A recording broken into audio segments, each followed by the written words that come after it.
오늘은 예레미야서 33장 1절부터 8절의 말씀을 통해서 너는 네게 부르짖어라 하는 제목의 말씀으로 함께 은혜를 나누고자 합니다. 오늘 본문의 말씀의 배경은 유대왕 시드기야 10년에 바벨론 왕 느부갓네살 왕이 대군을 거느리고 유다를 침략해서 예루살렘의 성이 완전히 포위되고 예루살렘의 성전이 붕괴되어져 있는 그런 상황, 한마디로 유다의 왕국은 풍전 등하의 위기에 처해 있는 상황입니다.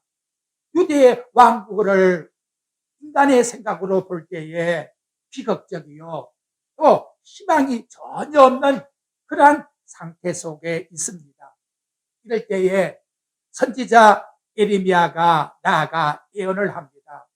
유다는 멸망할 것이요, 시드기야 왕은 포로가 되어 갈 것입니다. 그러니 왕과 백성들은 지금이라도 늦지 않았으니 하나님 앞에 회개하고 하나님께 돌아오십시오 라고 촉구를 했다는 거지요.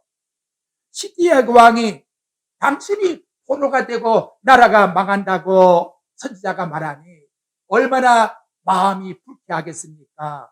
그래서 분노가 치밀어 올린 이 시드기야 왕이 예레미야를 당장 체포해서 감옥에 가두어라. 그래서 예레미야 선지자는 지금 옥중에 갇혀 있는 그러한 신세가 되었다는 거지요. 당시 감옥에 갇혀 있는 예레미야 선지자의 생각으로는 당신은 하나님의 종이요, 국가는 위기 속에 있으니 나라와 민족을 구하기 위해서는 자기 자신이 감옥에 있을 그런 상황이 아닌데 내가 나아가서 한마디라도 더 전해줘야 될 텐데, 그런 심정으로 마음이 힘이 답답했다는 것이지요. 그러니 예레미야는 감옥 속에서 어떻게 기도하겠습니까? 하나님이여, 부족한 종이지만 내가 속히 나가서 저 사람들에게, 유대인들에게, 왕에게 하나님의 뜻을 전할 수 있게 해주세요. 이렇게 기도를 들었을 거예요. 바로 이런 시점에서 하나님이 옥중에 있는 예레미야에게 나타나서 주신 말씀이 바로 오늘 본문에 나타나고 있는 예레미야 33장의 말씀의 내용이라는 겁니다.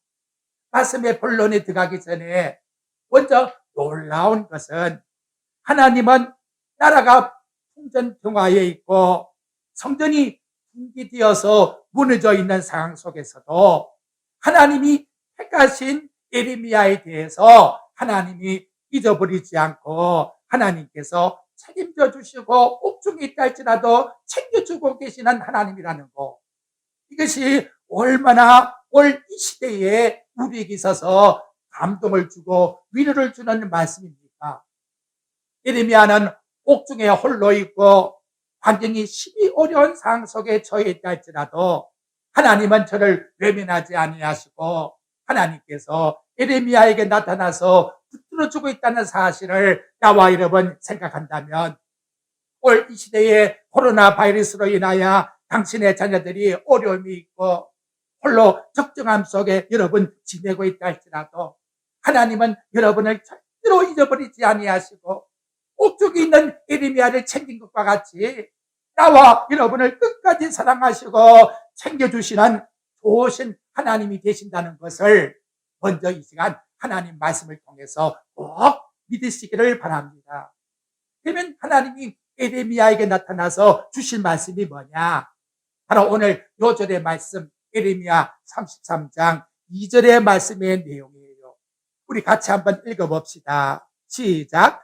이를 행하시는 여호와, 그것을 만들며 성취하시는 여호와, 그 이름을 여호와라는 이가 이같이 이르시도다.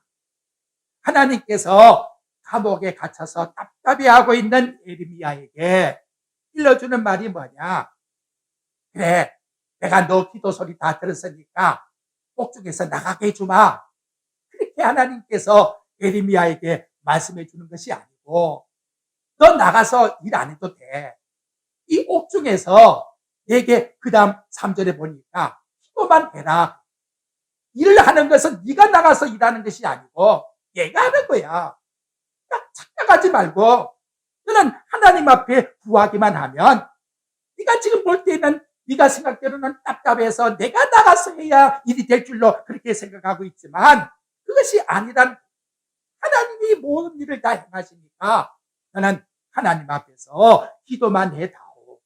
그것을 하나님께서 에레미야에게 응답으로 말씀을 통해서 가르쳐 주셨다는 거예요. 여러분, 올 한 해도 우리 가정이나 사회생활이나 또 교회의 우리 믿음 생활이 코로나 바이러스로 인해서 여러 가지로 어려움에 부닥쳤지요.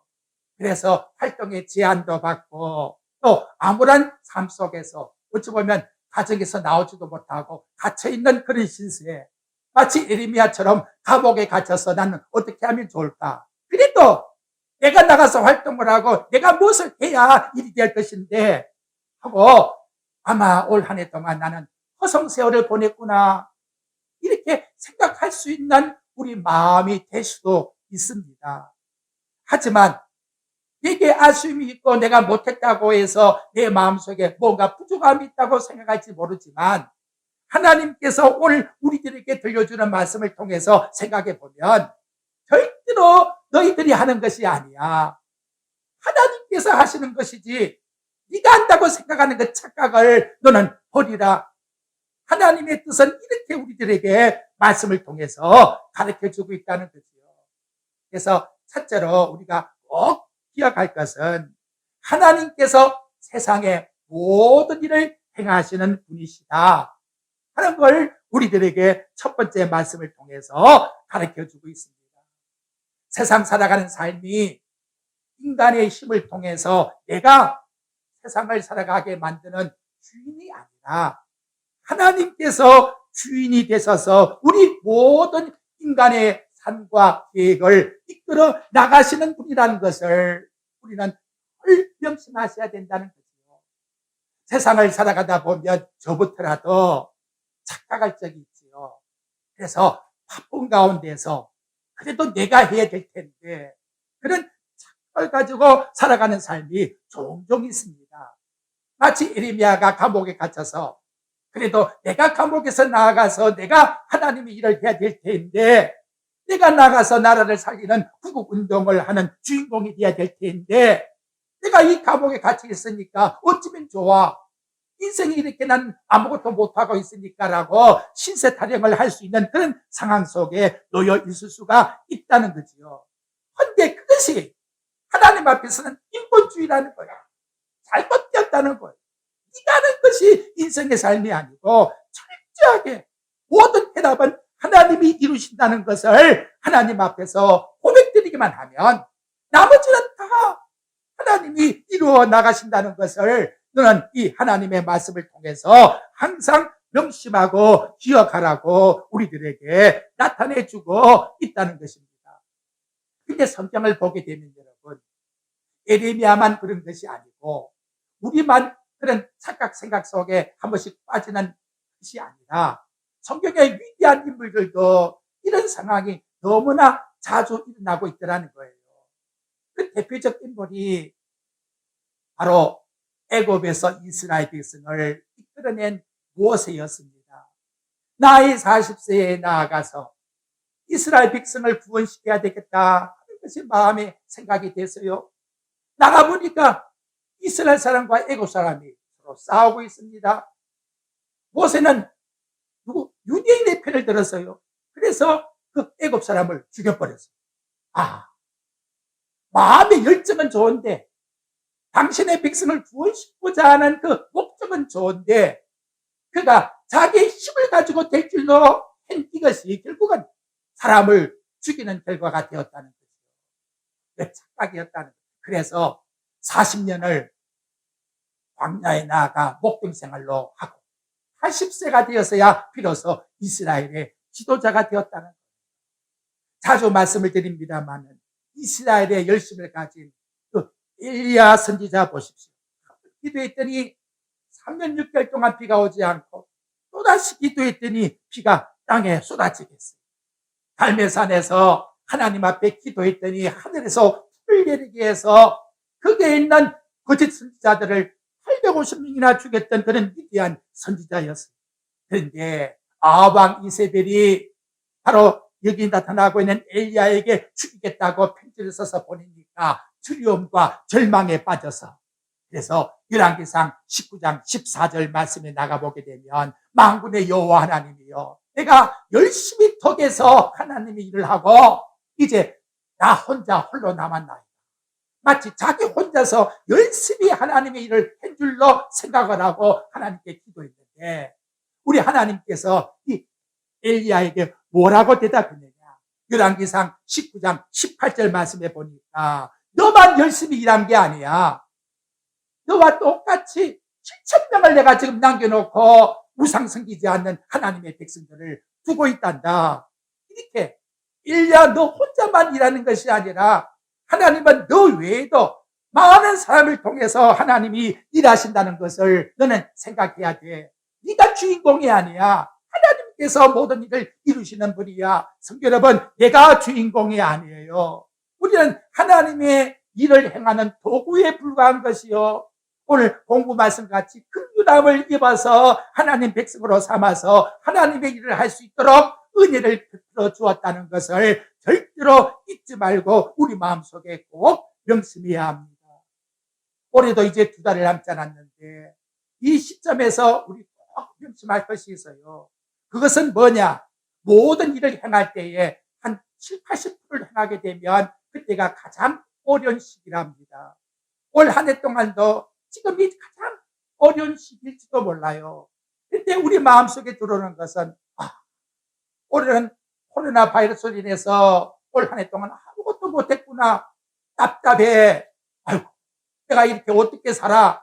어찌 보면 우울에 빠져서 심취될 수가 있다는 거예요. 그 생각 자체가 잘못된 것은 이유가 뭐냐? 아직도 내가 살아서 내가 한다고 생각하는 이 자체가 잘못되었다는 거예요.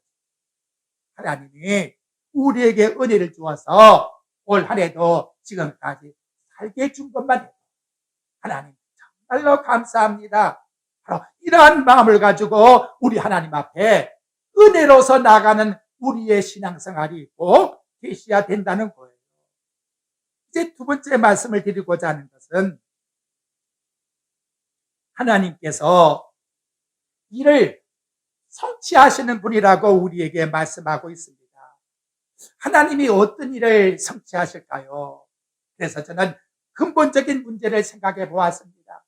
아담 하와 시조가 죄를 범해서 우리 인간이 다 타락했는데, 우리 인간을 구원하기 위해서 우리 인간의 힘으로 영생이라고 하는 삶을 살아갈 수가 없기 때문에 하나님께서 영생이라는 삶을 우리들에게 허락하시고 그 일을 하나님께서 대가야 이루시고 성취하고 계신다는 것, 그것이 하나님이 행하시는 가장 놀라운 일이라는 것을 생각해 보았습니다. 우리 하나님이 이루시고 성취하시는 그 놀라운 하나님의 그 말씀의 요절이 요한복음 3장 16절 말씀 속에서 나옵니다. 하나님이 세상을 이처럼 사랑하사 독생자를 주셨으니 이는 저를 믿는 자마다 멸망치 않고 영생을 얻게 하려 하십니다. 하나님은 죄를 범한 인간이라 할지라도 그럼에도 불구하고 당신의 택한 백성들에게 긍휼을 베풀어 구원시키고자 먼저 당신의 독생자를 이 세상에 보내셔서 십자가상에서 속량하게 하여 주시고, 누구든지 저를 믿기만 하면 멸망하지 않고 구원받게 하는 놀라운 구원의 역사의 섭리를 우리 하나님께서 이루어 나가신다는 것, 이것이 하나님의 구원의 경륜이라고 우리에게 일깨워주고 있다는 거지요. 유다 나라가 심히도 부패하여 어려운 가운데 있지만 하나님은 에레미야를 통해서 네가 내는 그 열심도 좋고 네가 하는 그 모든 열정도 좋으나, 그러나 그 모든 구원의 역사는 네가 하는 것이 아니라 하나님이 이를 이루시고 행하시는 것을 너는 항상 명심하라고 말씀을 통해서 나타내주고 계신다는 거예요. 사랑하는 성도 여러분, 이제 중요한 것은 하나님이 이를 행하시고 성취하신 분이라는 사실을 믿으십니까? 이것이 나와 여러분들에게 가장 중요한 삶에 있어서의 생명 같은 말씀이에요. 히브리서 11장 6절에 보면 믿음이 없이는 하나님을 기쁘시게 할 수가 없다고 말씀해요. 하나님을 기쁘시게 드리는 그 믿음이 뭐냐? 첫째, 하나님이 계신 것과, 여러분이 하나님 계신 것 믿으십니까? 그렇다면 그 하나님은 어떤 분이시지요? 오늘 여기 나타나는 2절과 같이 이를 행하시고 성취하시는 하나님이라는 걸 믿어야 돼요. 하나님은 나의 인생의 모든 삶을, 나의 구원의 모든 일을 그분이 이루시고 성취하시는 것이지 내가 구원을 성취하는 게 아니라는 거예요. 그 하나님을 나와 여러분들이 믿으셔야 돼요. 그리고 찾는 자들에게 상 주시는 이심을 믿으라고 우리에게 말씀해 주고 있습니다. 우리 하나님 앞에 나와 이 구원을 이루신 하나님 앞에 나와 우리 하나님을 믿게 되면 누구를 막론하고 우리는 하나님 앞에서 영생이라고 하는 상급을 우리에게 주신다라고 성경은 말씀해 주고 계신다는 것이지요. 여러분, 이 믿음이 왜 이렇게 중요할까요? 한번에도 삼성의 이근희 회장이 지금은 아마 돌아가시는데도 재산이 20조억이나 된대요. 그런데 여러분, 중요한 것은 그 재물이 내 생명을 연장시킬 수 있는가라는 거예요. 결국은 한 줌의 흙으로 돌아갈 수밖에 없는 것이 우리 인생이라는 것을 우리들에게 너무나 잘 보여주고 있다는 거죠. 자, 내가 인생을 내가 주인이 되어서 내가 살아왔다고 생각하는 것 좋아요. 하지만 내 생명 하나를 보장 못 시키는데 내가 무슨 힘이 있습니까, 여러분? 그렇게 거대한 돈을 다 모으고 모든 내게 능력이 있어서 모든 걸 다 할 수 있다고 자랑해도 그것이 내 인생의 생명을 1초라도 연장시킬 수가 없다는 것. 이것이 연약한 인생이라는 것을 오늘 우리들에게 나타내주고 있다는 거예요. 하나님이 부르신다면 그 거대한 파도가 몰아쳐와도 그 오랜 섬을 넘지 못하는 것처럼 딱 하나님은 그 시간이 되면 하나님은 우리를 불러가는 이런 연약한 존재인데 나와 여러분에게 하나님이 이런 일을 성취하시고 행하신다면 우리는 어떻게 하나님 앞에 나와야 되겠습니까? 바로 이 믿음을 깨달은 솔로몬 왕은 시편 121장 1절과 2절에 보니까 내가 산을 향하여 눈을 들리라. 나의 도움이 어디서 올고 나의 도움이 천지를 지으신 여호와에게서로다. 시편 127장 말씀에는 여호와께서 집을 세우지 아니하시면 세우는 자의 수고가 헛되며 여호와께서 성을 세우지 아니하시면 파수꾼의 경성함이 헛되로다. 이 시간도 여러분이 정말로 예수 그리스도를 믿는다면 이를 행하시고 성취하는 분이 여호와 하나님이십니다. 한 주간도 내 모든 삶, 내 생명, 내가 살아가는 모든 삶의 전체를 주님이 이끄시고 인도해 주어서 이 시간도 하나님 앞에 나와서 내가 예배드릴 수 있는 하나님 자녀가 되었습니다. 이렇게 나와 여러분이 고백드리는 신앙 고백이 되어야 된다는 거예요. 그렇다면 하나님께서 이루시고 성취하시는 가장 중요한 일이 뭘까요? 여러분, 복잡하게 생각지 마요. 요한복음 6장 29절 말씀해 보니까 하나님께서 보내신 일을 믿는 것, 그것이 하나님의 일이라고 말씀을 해요. 하나님이 보내신 자가 누굽니까? 예수 그리스도를 믿는 것. 하나님이 여러분 더 이상 요구하지 않아요. 얼마나 쉽고 간단합니까? 하나님이 보내신 예수 그리스도를 믿으면 다 끝나요. 그 자체가 우리는 이미 하나님의 일을 하고 있는 거예요. 그거 믿으니까 여러분 십자가상에 구원받은 강도 봐요. 즉시 하나님께서 구원시키더라는 거예요. 참 저는 요사이 너무나 깜짝깜짝 놀라게 만들어요. 우리 도상설 집사님 80대에 나사에 늙으신 분이 예수를 믿겠다고 나오셔가지고 91살에 마지막에 예수님 찾으면서 천국 갈 줄이야. 야, 이거 놀랍지 않습니까, 여러분? 그 딸은 그 남편이 그립시다 이번에도 절간 가는데 두 번째 가려면 서러웠던 부인이라고 그렇게 열심으로 절간에 다녔다는 거지요. 그런데 질병은 얻었지만은 1년 6개월 만에 내가 진작 예수를 믿었으면 얼마나 좋아. 이렇게 좋은 예수를 그러면서 마지막을 마치는 걸 보면 깜짝깜짝 놀라겠단 말이에요. 이게 뭐냐? 이를 행하시고 성취하는 것이 내가 아니란 말이야. 내가 아니야. 구원받는 것이 목사가 되어야 먼저 받는 것이고 수십 년 예수를 믿어야 먼저 구원받는 게 아니란 말이야. 아니야. 긍휼하심으로 받은 자는 남녀노소 빈부귀천 누구를 막론하고 하나님의 택한 백성을 불러간다는 거. 할렐루야. 얼마나 감사하냐. 하나님, 나도 마지막 저렇게 되게 해주세요. 항상 내 마음에 이렇게 기도가 나와요. 나도 예수님 이름 부르다가 가게 해달라고. 목사하다가 나중에 예수님 모른다면 이거 무슨 말거리요. 우리가 하나님께 긍휼함을 입었다는 것 자체가 얼마나 놀라운 하나님의 은총인가. 이것이 뭐냐? 하나님이 나에게 지금 일하고 계신다는 것. 여러분, 어떻게 해야 하나님이 여러분에게 일하시겠습니까? 그걸 어떻게 알겠습니까? 여러분, 속지 마요. 세상에서 많고 적고 많이 배우게 적게 배우고 높은 지혜 있고 낮은 지혜 있고 그런 거 편견하는 게 아니에요. 그거 다 아무것도 없어요. 아무 상관없어요.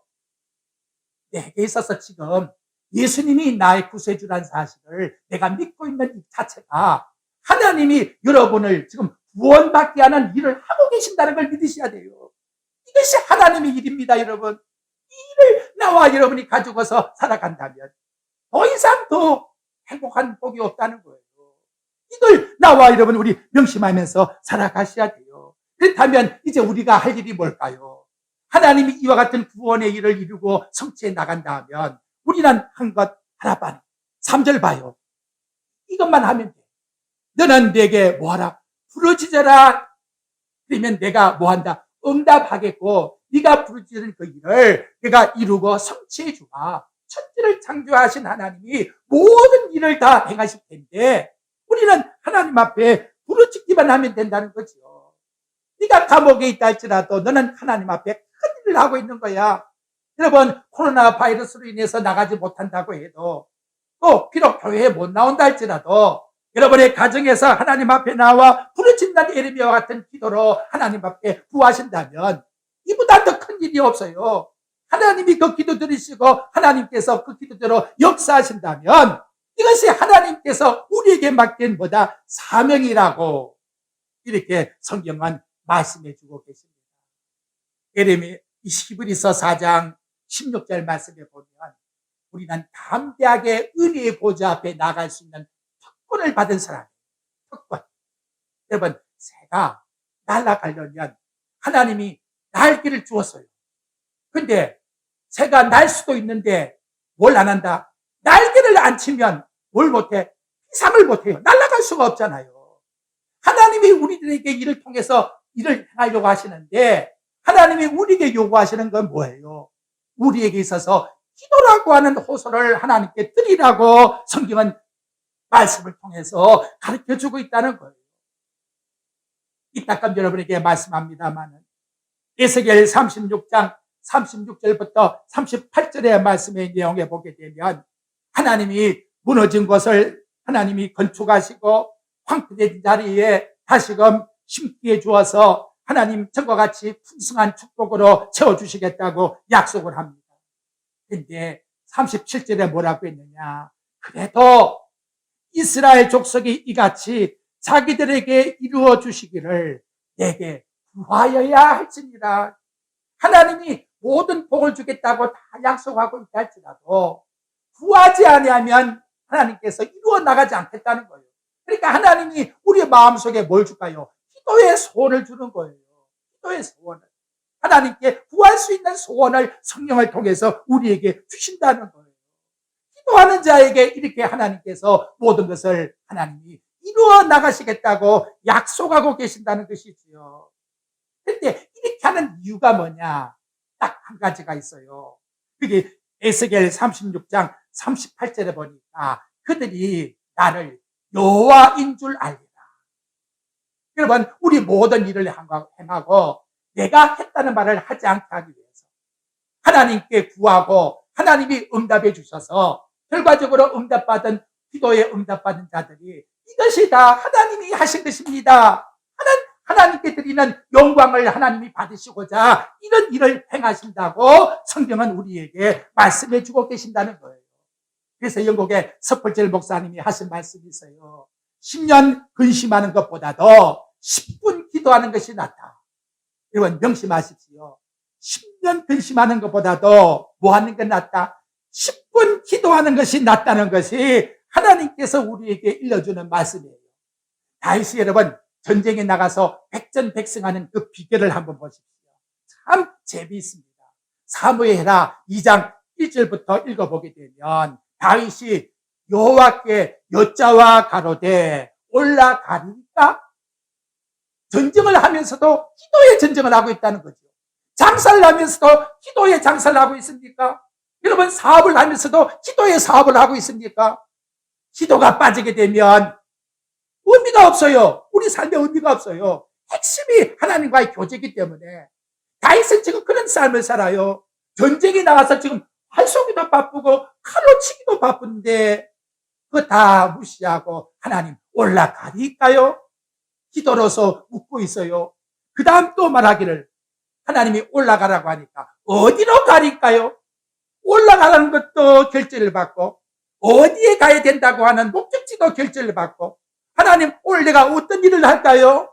어떻게 할까요? 그 사람 만나서 나는 또 어떻게 대우할까요? 이것이 여러분 하나님이 나와 여러분들에게 일을 이루시고 행하시게 하시는 하나님의 섭리의 모습이라는 것을 우리들에게 가르쳐주고 있다는 거예요. 그래서 시편 20장 7절에 다윗은 이렇게 말합니다. 사람들은 병거를 의지하고 말을 의지하지만 우리는 여호와 하나님의 그 이름을 자랑하리라. 여러분 우리 인생의 삶을 이렇게 한번 살아봐요. 하나님 오늘 내가 어떻게 할까요? 그리고 누구를 만날까요? 이 일은 어떻게 처리해야 되겠습니까? 결과에 가서는 하나님이 다 처리해 주었구나. 나는 인간의 돈을 의지하지 않고 인간의 세상의 기술을 의지하지 않고 여호와 하나님 예수 그리스도의 이름만 자랑하겠나이다. 그러한 자에게 하나님 왜 복을 안 주겠습니까?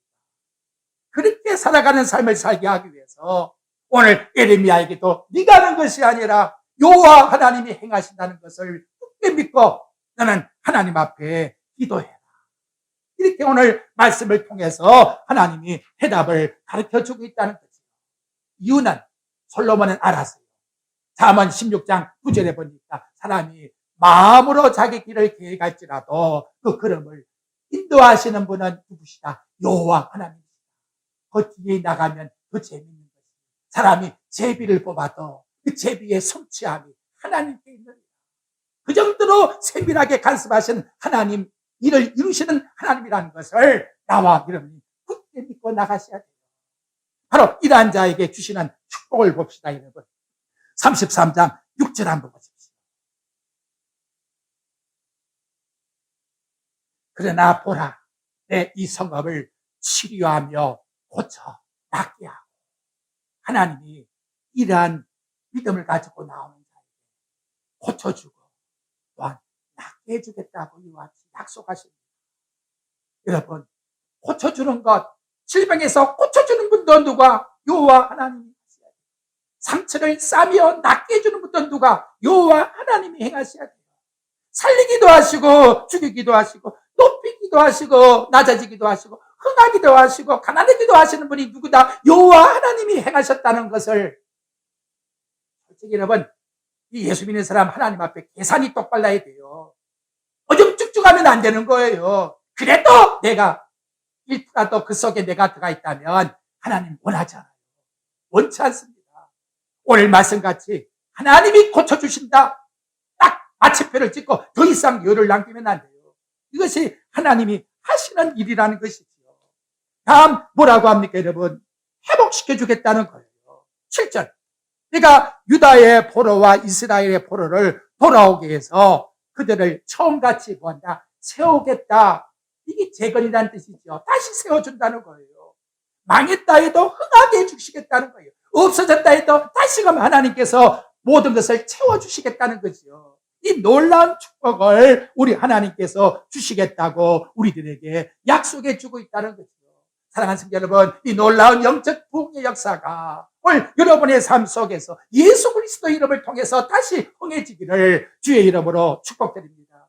세 번째로는 하나님이 8절 말씀을 보십시오. 죄 사함을 주겠다. 마지막 절에 보면 그들이 내게 범하여 행한 모든 죄악을 사할 것이라. 이보다 더 좋은 복이 어디 있습니까? 우리의 모든 죄악의 수가 문제가 아니고 양의 문제가 아니에요. 하나님을 믿기만 하면, 예수 그리스도를 믿기만 하면 단번에 영원히 온전하게 완전히 해결해 주겠다는 거예요. 그래서 내가 참 깨달은 게 하나 있어요. 천국 가고 싶습니까? 사람마다 죽으면 다 천국 가고 싶대요. 근데 그 다음, 그러면 예수는 믿으시렵니까? 하면 천국은 가고 싶다면서도 예수는 안 믿으려고 해요. 이게 얼마나 이기적입니까, 여러분? 얼마나 마음속에 탐심이 가득 차 있어요. 인간의 욕심을 가지고 자꾸 천국 가려고 하는 거예요. 오늘 우리들에게 요구하는 것은 간단합니다, 여러분. 예수 믿으면 천국은 아무 관계 없어요. 자연히 가는 거예요, 자연히. 예수를 믿으면. 근데 예수 믿기는 싫다고 하니. 너무나 안타까워요. 너무나. 그렇다면 이 시간도 우리에게 정말 좋은 축복이 뭐예요? 네 죄 사함을 받았느니라. 이보다 더 좋은 축복이 어디 있습니까, 여러분? 오늘 나와 여러분들에게 엄청난 그리스도의 은혜 속에서 하나님 앞에 죄 사함의 복을 받았다는 것을 이 한 시간 우리 하나님께 감사하십시오. 다음 주시는 복이 9절 말씀에 보니까 하나님께서 마지막 절에 보니까 하나님이 평안함으로 말미암아 두려워하며 떨리라. 모든 평안함으로 하나님이 평강의 복을 주시겠다고 약속을 합니다. 평안이라는 것은 하늘에서 주시는 거예요. 세상에 나오는 평안이 아니라는 거예요. 있고 없고에서 나오는 평안이 아니에요. 원천적이고 하나님이 택한 백성에게 베푸시는 국률의 죄사함 받은 자에게 누리는 평안이라는 거예요. 이 평안함을 누리는 자는 죽음도 두려워하지 않는단 말이에요. 죽음 앞에서도 찬송하며 예수 이름을 부르면서 올라간단 말이에요. 이 얼마나 감사합니까? 이 놀란 하나님의 평안함을 주겠다고 약속을 합니다. 마지막 여러분, 거기 10절과 11절의 말씀에 보니까 평화의 소리가 다시금 들리게 해줍니다. 중반절 말씀에 보면 예루살렘 거리에 즐거운 소리가, 기뻐하는 소리가, 신랑과 신부의 소리가 들리게 하리라. 그래서 여호와께 감사의 제사를 드리는 그런 놀라운 하나님의 은총을 주겠다고 약속을 합니다. 전에는 바빌론이 와서 완전히 썰어버렸기 때문에 모든 나라가, 모든 도시가, 모든 가정이 적막했지만 이제는 하나님 주시는 평안 속에서 모든 것이 다 회복됐기 때문에 동네에서 아이들이 웃는 소리가 들리고 신랑 신부의 결혼의 소리가 들리고 오늘 말씀같이 기쁨의 소리가 각지에서 들려오게끔 하나님께서 회복의 복을 주시겠다고 우리에게 말씀으로 나타내주고 있습니다. 오늘 말씀 여러분 한 문장으로 우리 머릿속에서 잊어버리지 마세요. 이를 행하시는 분이 나다? 아니야. 이를 성취하시는 분이다? 나다? 아니야. 이를 행하시고 성취하시는 분은 오직 여호와 하나님이시다. 그러므로 결론은 내 인생의 모든 삶의 주인은 내가 아니요 누구다? 하나님이시다. 아무리 에레미야가 나가서 자기가 일을 하고 싶어도 너는 감옥에서 내게 부르짖기만 해라. 이런 내가 아마 이와 같이 하나님이 약속으로 일러주신 것 같이 코로나 바이러스로 인해서 올 시대가 심히도 정박한 가운데 있지만은 내가 인생 살아가는 것이 아니고 우리 하나님께 부르짖게 되면 주인 되신 하나님이 이를 이루시고 성취하시는 분이신데 나에게 가장 중요한 생명 같은 일을 이루시는 그 가장 중요한 것이 뭐냐? 나로 지금 예수 믿게 하고 있다는 것. 이것이 바로 하나님이 나와 함께 하시는 증거요. 하나님이 나에게 일을 행하고 계시는 증거라는 것을 굳게 믿고 예수 그리스도의 안에서 모든 삶의 생활에 하나님 주시는 평강의 축복 속에 살아가는 나와 여러분의 삶이 되시기를 주님의 이름으로 축원드립니다.